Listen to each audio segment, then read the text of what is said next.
Yeah. So get in that space where you're waking up in the morning, right? And what are the first worries you have on your mind? So when you get up in the morning, yeah, so my time is not my own. Where is that going? Where do you owe your time? And it's just an energy, right? Because we are still choosing where we want to give our time, right? But the energy says it's not my own. Yeah.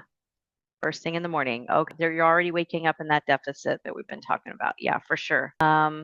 School for kids running around soccer mom. The time is a lot of where do we owe what slot where. So let's just clear all of this energy. Because when we back it out and we step outside of that, we love doing what we do. And if it were to change, we would miss it. We would miss it.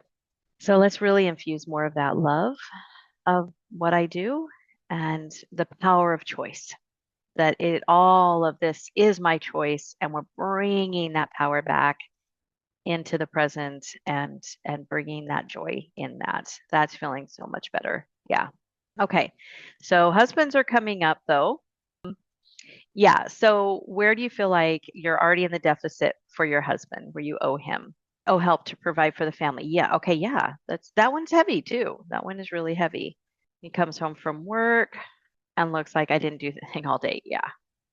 Yeah, I talked to my husband about that when we were first married because we had our first three in 3 years, less than 3 years actually. I had three children in diapers, and then about a year and a half break, and then I was pregnant with number four. Um, she's still a little salty about that bigger break. She's like, I could be older, mom. I could be older right now. I'm like, okay, Ken, just let that one go. Anyway, um, but I used to tell him, I said, if you come home and we're all alive, I did my job. I did my job. And if we just go with that standard, then you and I can have peace forever. So, yeah, so everywhere it's the laundry list, right? The laundry list of what I should have done, how it should appear to prove my worth, to prove my mettle, to prove that I'm of use and value to you. Yeah. This is generational though. It's cultural. It's not all yours. You know, how many women feel like this? I'm sure just so many, right? Yeah.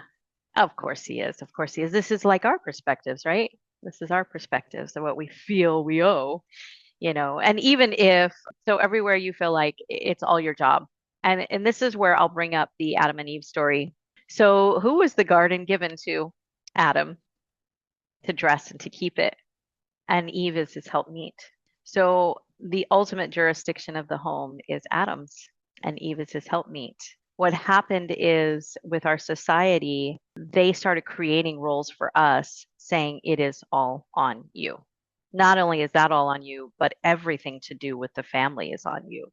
It's so great and enough that he goes out to work every day, but then that completely negates all the work that you do as manager of your home and your lives and family.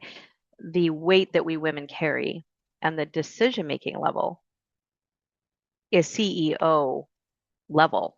And so, where we have been devalued throughout the history of the world, we're clearing and transmuting all of that. Where society has devalued the role of the woman in the home, we're going to clear and transmute that. Where your role does not equate to a man's work, we're going to clear and transmute all of that. Okay, that one resides very heavy in the heart. I've had a conversation with him about us building our home together. I love that. I couldn't do it without him, and he could never do it without me. And this beautiful life is our together work.